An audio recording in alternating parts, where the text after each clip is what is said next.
Cattle, Corn, and Courage. The story of Dr. John Matsushima.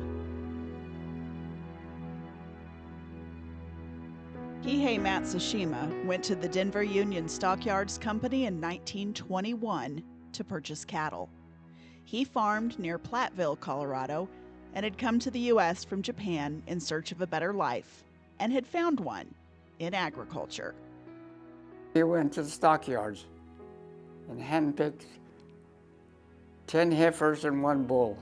He couldn't speak very well, so he just pointed, "I want this, I want that." Soon, the small herd was grazing a grassy corner of a farm, surrounded by fields of produce growing in neat rows and dotted with workers. The man's son, nicknamed Johnny by a teacher who couldn't pronounce quichero, hauled a load of cabbage to the dock after each head was planted, weeded, watered, harvested, and loaded by hand. There was one time when I took a load of cabbage to the produce, there was wormy cabbage, so they rejected that load of cabbage. And guess what? I had to bring them home and feed it to the cows. They sure belched a lot, but that's when I learned that cows didn't have any upper teeth. From that day on, Johnny wanted to learn more about cattle. He showed cattle at the Weld County Fair in Greeley each summer, and it was there he became acquainted with Warren Monfort, one of the fathers of cattle feeding. Johnny was listening to the cattle judge talk about the attributes of good cattle when Warren Monfort strode up to him. He was looking for his son, Kenny. Guess where Kenny was? He was behind the grandstand reading comic book. Monfort clapped him on the back and hurried off to fetch young Kenny, and both boys showed their steers that day. But I beat him. Johnny had caught the cattle bug, and there were men in the industry who noticed his aptitude in feeding one to finish. As I look back, I came from a poor family. Do you remember Bill Wales? Mm-hmm. Very well. His dad was the one that took my calf from Weld County Fair to the state fair, because my dad couldn't afford to have me take my steer to the state fair. And so when I got to the state fair, I didn't have enough money to stay at the dormitory. So guess what I did? I slept on top of where I had my steer. And one night I fell off on this bale of hay. I can still remember that. That steer went on to place well at the Colorado State Fair that year. That steer that won came from Fred DeBrock. He brought an orphan calf to me, and I fed it bottled milk. That's how I raised it. The 1938 National Western Stock Show brought stockmen from all over the country. Banners proclaiming the winning pens of cattle and sheep were neatly hand-painted and displayed above the wooden yards pens. Surrounding the yards, the Swift and Company building towered over the triple rail track. The Armor Water Tower stood tall against the mountains. The giant neon Cudahy sign flickered and hummed. Cars were parked neatly in front of the Blarney Murphy Company building. Stock walked off trucks onto a new double-decker unloading dock, and the chimney from the smelter plant smoked. Men walked up and down the brick alleyways in wool coats buttoned against the January cold. In the Coliseum, young showmen bustled around, readying cattle for the show, and Johnny Matsushima was among them. In 1941, the front page of the Denver Post printed a photo of then 12-year-old Kenny Monfort holding a Hereford steer. He had made a 10-fold profit on the steer that he sold at the National Western Stock Show for an incredible $1,055. It was a harbinger for the young man and for Johnny. That same year, the U.S. Pacific Fleet was at its home port in Pearl Harbor, Hawaii. The carriers launched aircraft on a quiet Sunday morning that, as Franklin Delano Roosevelt said, will live in infamy. World War II had arrived on American soil. Summer faded to fall, and as Johnny walked the paths of Colorado A&M College as an undergraduate and a member of the livestock judging team, handwritten signs appeared in store windows, shouting, "No Japs allowed." Well, the restaurants wouldn't let me in, so the students and the coach would take the order in and bring the food out to the car. So we ate in the car. That year, Johnny and the other members of the livestock judging team traveled to the National Western Stock Show in Denver, the Fort Worth Stock Show, and the Kansas City Royal. When the team arrived to evaluate the classes of livestock, they kept Johnny in the middle of their group. They were his protectors, and to them, he was their teammate and their friend. We all hung together. Their coach, Melvin Hazalius, would pull off the highway at dinner time. While the teammates stretched their legs, Hazalius would walk, pipe or chewing tobacco in hand, past whatever signs were displayed in the window and order meals and bring them back to the car so they could eat together. I made a mistake. I sat behind him one time, and when he opened the window, I got splattered with the chewing tobacco. Together, they evaluated stock at the Southwestern Exposition and Fat Stock Show in Fort Worth, the Kansas City Royal, First. and the National Western in Denver. I think we were second. John was always in the middle, protected. We won the Fort Worth one. But the judge knew that I was a little different. So I think I was pretty lucky. He gave me a pretty good score. I bet you earned it. But he listened to me pretty closely. I bet he did. He says, "I remember every word you said," Really? when they gave out the results. The Fort Worth Star-Telegram ran a photo on March 16, 1942, of the Colorado A&M University livestock judging team, receiving high team honors at the contest. 5 young men in suits and ties flanked Coach Hazalius as he accepted the plaque. A decade later, it was 1960, and he was eating breakfast with 3 of the nation's largest cattle feeders. Warren Monfort wanted to know more about Johnny's studies feeding dairy-bred steers and if it could work, as the Monforts built their cattle feeding empire. Warren leaned in and said he thought feeding steins could be profitable, and he would give it a try, if only in the far back corner of the feed yard, where no one could see them. He saw my research results, but he didn't want anybody to see the whole thing, so he put them way in the back. The waitress refilled the coffee mugs for Johnny, Monfort, and the other 2 men at the table. Earl Brookover, a cattle feeder from Kansas, and Louis Dinklage from Nebraska were men who knew what they wanted, even if it was just a freshened cup of coffee. They were the 3 largest cattle feeders. Top 3. We were used to eating bacon and eggs. But it was a real cold morning that day. And so I thought, well, we might as well eat oatmeal. And at that time I thought, well, we might as well feed some warm feed to cattle. And that's when I got the idea of feeding flake corn. Well, it took me quite a bit of research.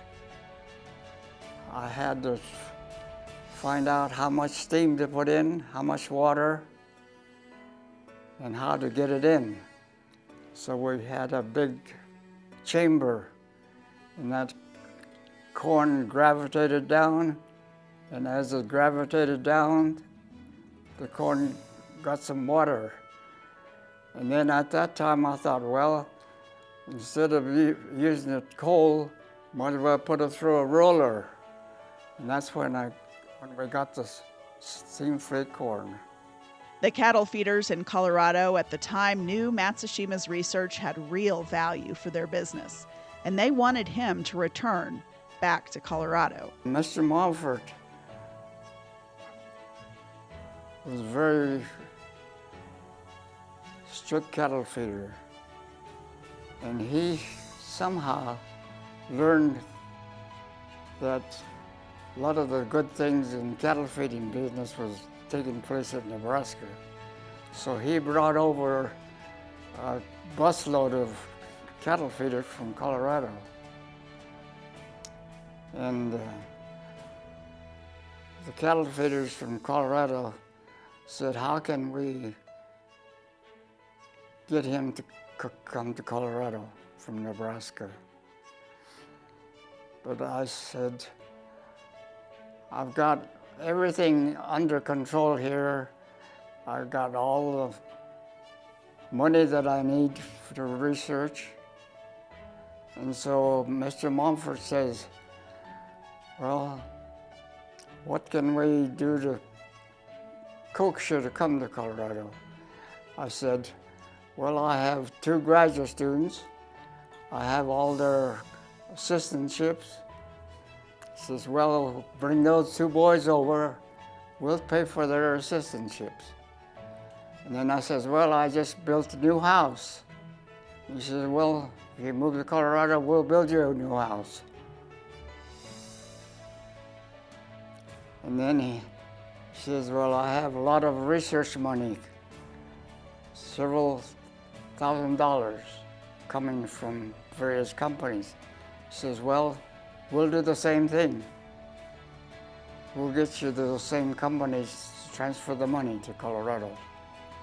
So just about everything that they wanted to do to come to Colorado.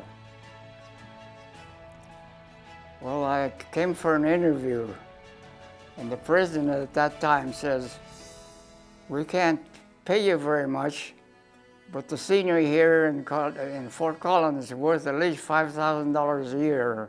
His creation of steam-flaked corn is one of the most significant made in the cattle feeding business to this day. It was quite a revolution. Absolutely. Still used today all around the world. And that's why that steam flaking corn improved the efficiency of feed utilization by 10%. And that's why we are able to eat beef 10% cheaper. Well, you know, in the early days when people used to use whole corn, about 20% of it went through without being utilized. And so guess what they did? They put pigs behind these. But it took too many pigs to use all that corn behind the cattle. But before that time, they used to have chickens and pigs at the same time.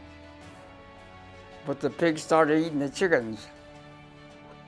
Steam-flaked corn and the feed truck are perhaps the most well-known of his contributions while at CSU, but his research is comprehensive in cattle feeds and feeding, from feeding MGA to heifers to preventing liver abscesses. That was one of my first research findings. I used a few oreomycin pills that were being used for human and fed that to calves to stop calf scours. And that prevented liver abscess. So that was the first time that we saved the livers on cattle. Cattle have 2 different types of bacteria. One that utilizes fiber and the other utilizes starch. And so flaking the corn changes that starch. And the bacteria can utilize that starch a lot better. And so that's one of the best things about flake corn. A lot of people don't know that steam flaking changes the utilization of starch by the bacteria. Luke Lind, Chief Financial Officer at Five Rivers Cattle Feeding, said it not only brought to an end the days of feed yard hogs, but ushered in what remains today one of the state's largest industries. When you sit down and really look at the impact, in particular here in Colorado, I think it would be the innovation, because it instantaneously made Colorado competitive.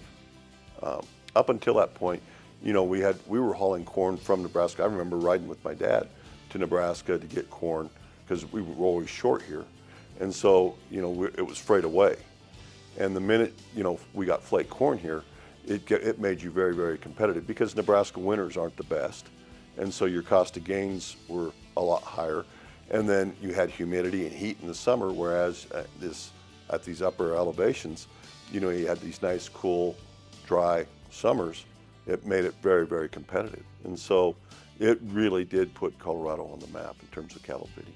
At the time, the number of farmer feeders greatly eclipsed the number of commercial feeders, but that was changing quickly. If you look at the evolution of Weld County, there was a lot more corn grown for grain than there was silage, because really the only primary users were Momfort, Farr, and then family farms, feeder farms, that were doing it. Today, what's changed is between the urban sprawl and then less water, and then you take a lot more dairies, the competition for roughage on the Front Range is intense. You can haul grain and you can't haul roughage in. He taught me that. That's another thing. Corn silage is roughage and corn is grain. So that makes a real good combination.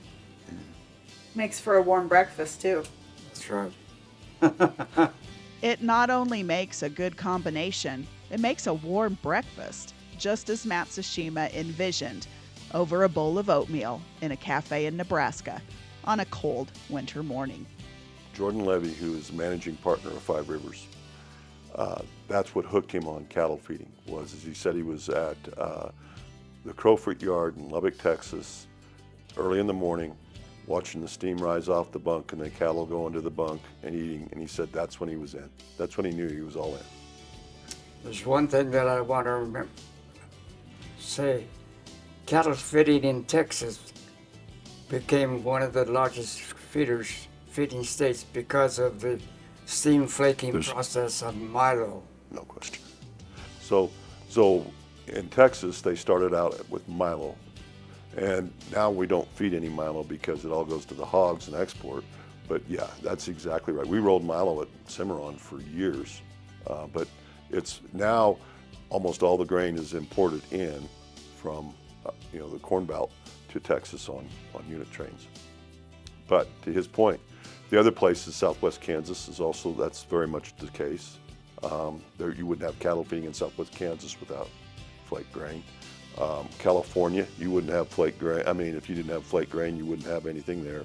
Arizona the same way. The Northwest, maybe you would because of the byproducts, but through the primary feeding area, without flake grain, you wouldn't be competitive. When steam flaking grains became into use, cattle used to just kind of nibble their feed, but now you put flake grain in there, they just gobble it. And in fact, so much so that you've got to manage that. Now at the bunk, you've got to make sure that you don't overfeed, because they will overeat. I mean, because it's like me and cake. Same thing. Randy Block said the process of steam flaking grain impacted the bottom line for cattle feeders more than any other industry efficiency. I don't know that there's been any single contribution that has added more efficiency to our industry and actually delivered more dollars to the bottom line than what Dr. Matsushima contributed. You go through 50 to 60 years, and this is still the most proven technology that the industry has seen today. You take that, how many cattle we're talking about through that time period, when we're marketing 25, 26, 27 million head of fed cattle, up to 30 million head of fed cattle a year, and a high percentage of them have been able to use this technology in their feed rations. It's a staggering number. I guess I should take time and try to put a number on that, calculate it out, but it wouldn't be anything in the industry that's had that kind of an impact. Hall of Fame cattle feeder Steve Gable said Matsushima's impact runs deep, whether the talk centers on efficiency or sustainability. Oh, they're huge. And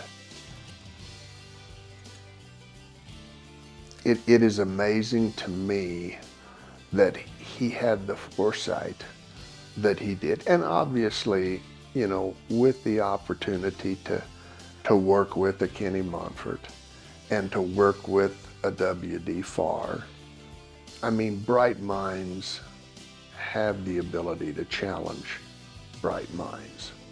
And three of the brightest minds our industry has seen would have been involved in those conversations. But the single impact of developing steam flaking technology is worth 6 to 8% improved efficiency in our business. And a lot of people don't think 6 or 8% is a big number. We'll feed 1 million pounds of feed a day in our little operation. If we can save 6 or 8% because of steam flaking technology, that's huge. Brett McIndaffer began feeding cattle in 1995 in Merino, Colorado. We fed mainly background calves when we started, and then we got into finishing cattle, and we were finishing a lot of cull cows, and that's when we got into the steam flake part of it. When we discovered that we were going to lose our customer, our main cow customer, because our feed efficiency was very poor, our cost of gain was high compared to our competitors, we decided to take the plunge and put in a steam flaker. And once we put in the steam flaker, we really become a full-fledged feed yard, is really the crux of it. Once steam flaking technology was added to the operation, the business grew every year. Once we got that established, we have grown considerably every year since then. Once we discovered that feeding steam flake corn increased our efficiency in the cows about 18%, which is incredible to think about that when you're feeding, $6, $7, $8, $9 corn. 18% is an incredible efficiency increase. And so they just never quit feeding cows, even with high-priced corn, because of our efficiency. Of course, a lot of feed yards have discovered that if they're going to feed cows, they really need to have a steam flaker. Dr. Matsushima began teaching at the University of Nebraska at Lincoln in 1950. With each classroom full of animal science, feeds and feeding, and feedlot management students, he neatly typed each student's name, hometown, and grade earned on a list. And he would continue that act until his retirement more than 50 years later, when the list of names was well over 10,000. Warren Monfort convinced Johnny to return to Colorado State University, Colorado A&M at the time. The following year, a move that benefited all cattle feeders in the state. And he somehow learned that a lot of the good things in cattle feeding business was taking place at Nebraska. So he brought over a busload of cattle feeders from Colorado. The feeders wanted to know how they could convince him to leave his post at UNL and return to Colorado. Legendary cattle feeder W.D. Farr was one of the ones on the bus who recognized Dr. Matsushima's talent and wanted to bring him to Colorado. Now, when he felt compelled to do the talking, he didn't shy away from that. But he truly was interested in what you thought or what I thought, and kind of challenged you, what's your basis for thinking that way? And that's, every time I was going to have a conversation with him, I thought I was always underprepared. And there's a story that is told about WD and his wife Judy, and they were going somewhere with another couple. And they pulled up to the railroad crossing and the train's going by. And so at the end of the train, back in those days when they had cabooses, there was a caboose there with a little cupola up on top. And so the lady asked Mrs. Farr, Judy, why do some cabooses have the cupola in the middle and others are kind of on one end or the other? And Judy said, you know, I don't know. Why don't you ask WD? And the lady replied, I don't want to know that much about it. Bill Hamrick, retired CEO of the Colorado Livestock Association, formerly the Colorado Cattle Feeders, started his career at the Monfort Feed Yard just north of Greeley. He began on the bottom rung, washing tanks. Might not have been real crazy about it at the time, but I can look back now and say it didn't hurt me a darn bit. But Mr. Monfort, to me, in a lot of ways, was kind of like WD. He was well thought and very quiet in his demeanor.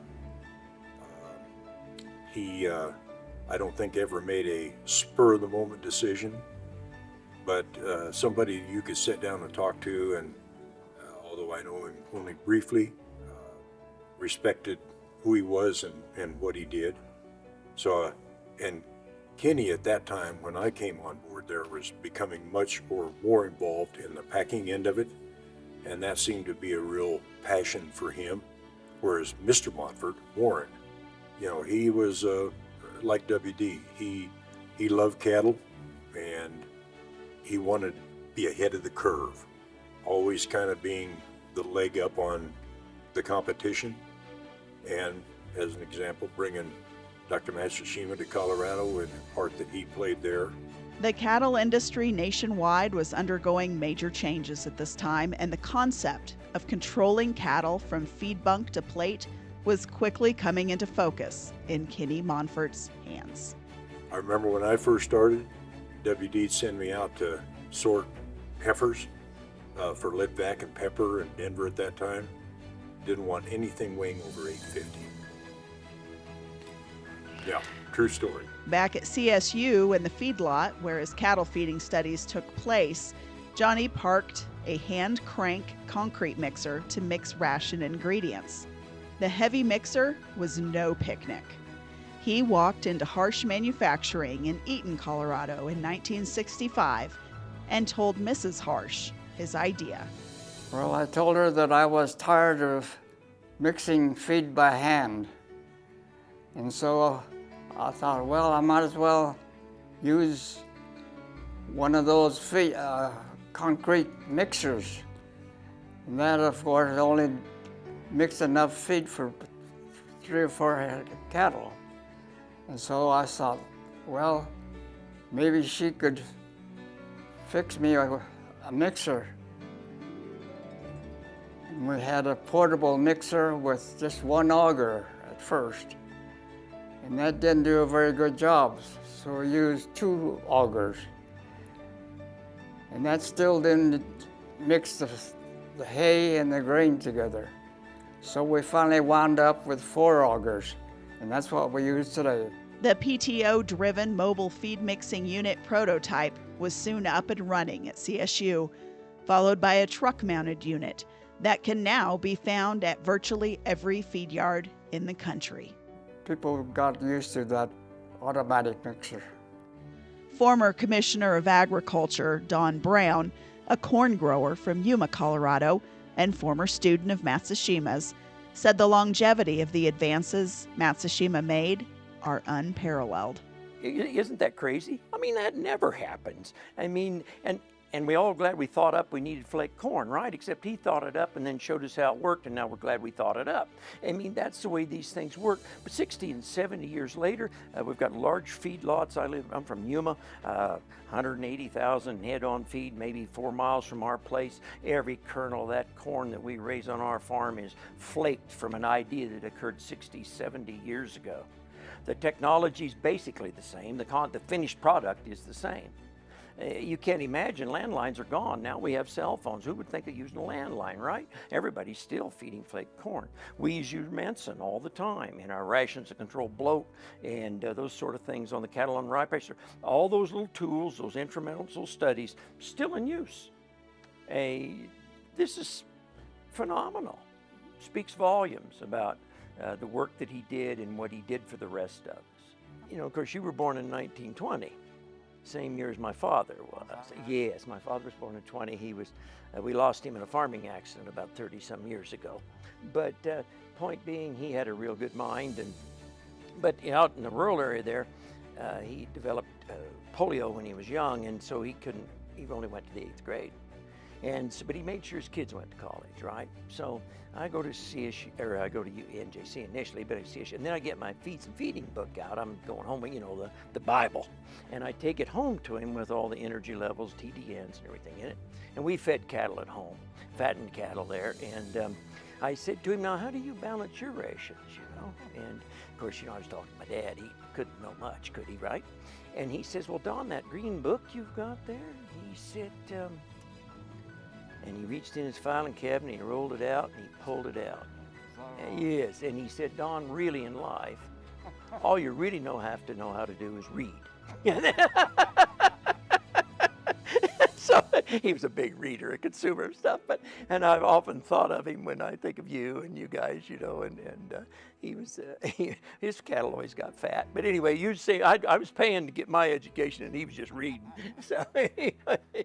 In Japan, working as a consultant, Johnny looked down at the bright white rubber boots he wore while walking through the small yards in the mountains where Japanese cattle feeders fed small groups of cattle.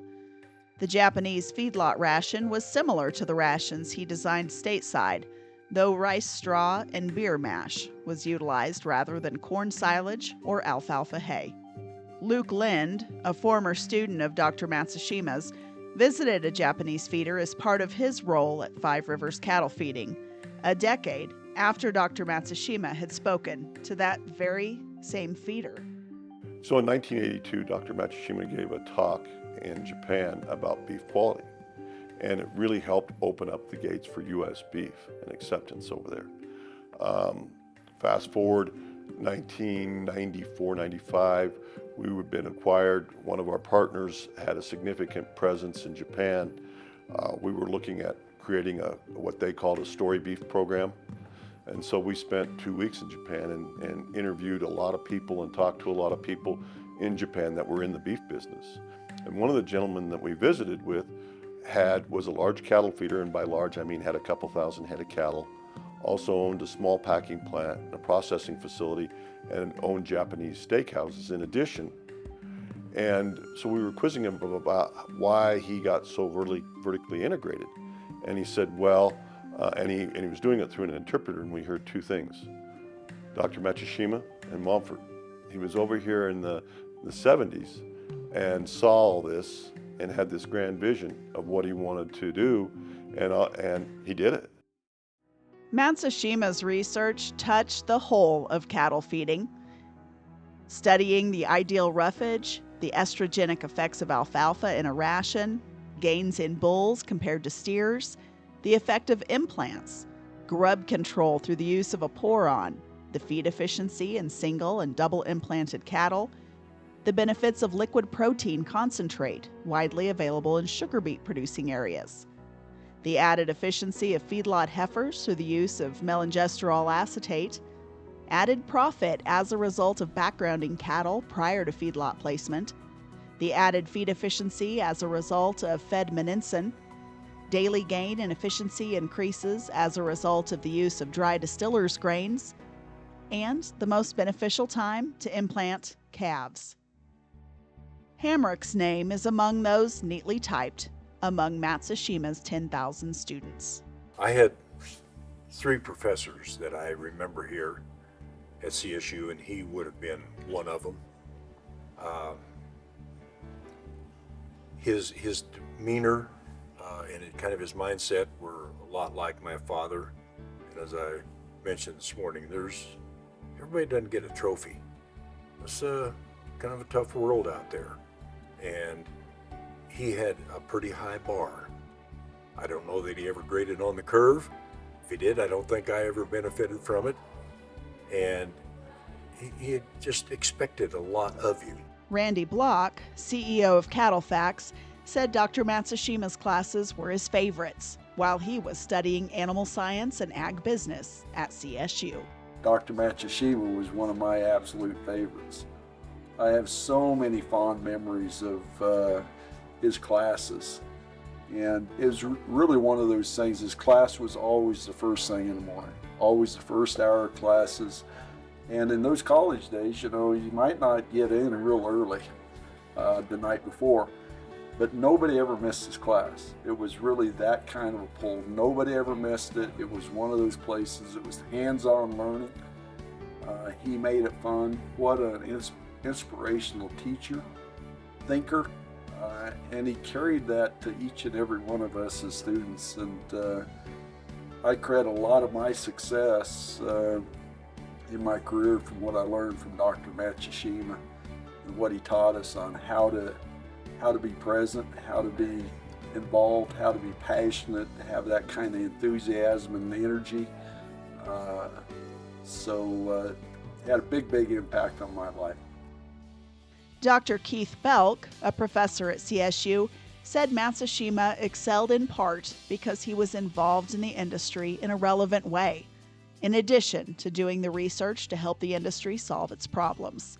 It is, he said, an illustration of how a land-grant institution ought to operate. Something about Dr. Matsushima that's always resonated with me. He doesn't know this, but when I first became familiar with him, I was young, and we were showing at the National Western Stock Show, and still, affiliated with it as a member today. But over the years, Johnny was integral in making sure that science was incorporated into the National Western as a platform for education. And even to this day, still actively engaged in that process. And so to me, that's always been incredible. And it shows that there's you always forget what one person can do until they do it for a long period of time and have the impact that they've had on so many people. And the fact that he's been passionate about that, he's taught a lot of the rest of us, how to engage with and be involved in that education process. And so that's part of that heritage I think you're talking about in my mind. I've had the chance to work with Dr. Matsushima, I would say less as a student and more as a colleague now, for a long time. And that included in the early days when I came back here, the opportunities to do some research together. At the time I came back to CSU to teach, part of my role was also as the state extension specialist in meats. And so he and I worked closely together because at the time at the National Western, we still had a fed beef contest. And he may talk about this, but the trophy that was given to the winner of that contest every year, which was basically a pen of 6 class submission that you would put in, that would be evaluated live and then as carcasses. It's named in his honor, and it still sits down at the National Western Center even to this day. But we had the chance to work on that contest together, and some of the best times that I've had at CSU was to get to work with him and others that served on that fed beef committee at the National Western, some of which are long gone now. But it's hard to convey today the passion that those folks, including Dr. Matsushima, had for trying to do something that would better how the industry was perceived and better the technologies that we were using and better everything about bringing some livestock into downtown Denver so that other people could review them and look at them, and putting them in front of the general public for all of the public to see. He's the only guy I know that has a trophy taller than he is. That trophy was really cool to win. That was something that, when you won that trophy, you knew you did something. At 104, he is the last living among his classmates and his beloved livestock judging teammates. many of whom went on to carve out their own legendary stories in agriculture. He may look briefly down at his shoes and back at the list of student names in his book. Among them are some of the current legends in the cattle feeding business, and their contributions that were made on the solid foundation of his own are no cause to cast downward eyes. I think we've all been so fortunate. You know, you go through a lifetime and you'll have one or two, three of those people in a lifetime that can impact an industry in the manner that Dr. Matsushima's inventions have in our industry. And this could go on for another 50 to 100 years in this industry with just the technology and continuing to find ways to refine it a little bit more. But not only the technology, but the man behind the technology has been pretty special. Pretty unique package when you bring all that together, and a lifelong passion to learn, continue to learn. Dr. Matsushima, as he's continued to publish his books, he's always reaching out and saying, hey, have you got some updated data and information in this area, this area, this area? So that's been fun for me in my career, being able to send some of that data and information his way so he can continue to update and do the analysis that he does and serve the industry in a manner that very few people have in their lifetime. So it's been pretty cool. You know, I think it's also interesting that he developed the passion for this industry that he developed during that period of time. You know, we always talk about things happening in a system. Well, the system had to exert its influence for that to happen, and boy, he's been passionate about it. I mean, up until, you know, really the pandemic hit a few years ago, he came into the office almost on a daily or weekly basis, you know, and he was no spring chicken then. So, so it's been incredible. In fact, he just gave me his latest book here just a few minutes ago, and so the longevity of that kind of an impact is just incredible. And I hope that we always honor and recognize, you know, what has been invested in that, and you know, the things he learned coming through that system, which included a lot of hardship as well, has probably benefited a lot of other people. Talk about rising above adversity. I mean, it's a case study right there in itself. And good, a lot of credit to be given. You know, Mr. Farr was really a good listener to me. I think it was about the second time I visited with him. I said, there are 3 important words. And he says, well, what are they? I said, water plus food equals life. And then I said, well, I'll modify that. Good food plus good water equals long life. I traveled 16 different countries, and that was one thing that I told those people. You gotta have good water, good food, so if you wanna live longer, that's what you need. Those are the 3 most important words that we can think of.